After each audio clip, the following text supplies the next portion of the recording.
থাকবে এবং প্রথম পর্যায়ে যাদের কলেজ আসবে তাদের কি করতে হবে? দেখো, যাদের প্রথম পর্যায়ে কলেজ আসবে, ধরো তোমার প্রথম পর্যায়ে রেজাল্ট আসছে 5 নাম্বার যে কলেজ চয়েস দিয়েছিলে সেই কলেজটা, তাহলে তুমি কি করবে? ভর্তি হবে কিনা? তুমি যদি মনে করো যে 5 নাম্বার কলেজ আসছে আমি সেটাতে ভর্তি হব না, পরবর্তীতে ভর্তি হব, তাহলে কিন্তু তোমাকে পরে আবার আবেদন করে আবার ভর্তি হতে হবে।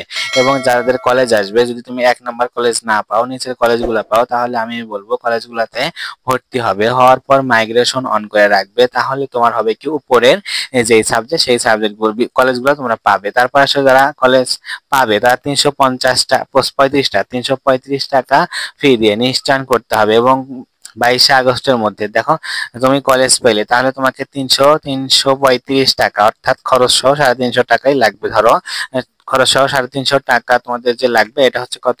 22শে আগস্টের মধ্যে নিশ্চয়ন না করলে তোমার আবেদন বাতিল হয়ে যাবে, তখন তোমাকে পরবর্তীতে পুনরায় দ্বিতীয় আবেদন করতে হবে।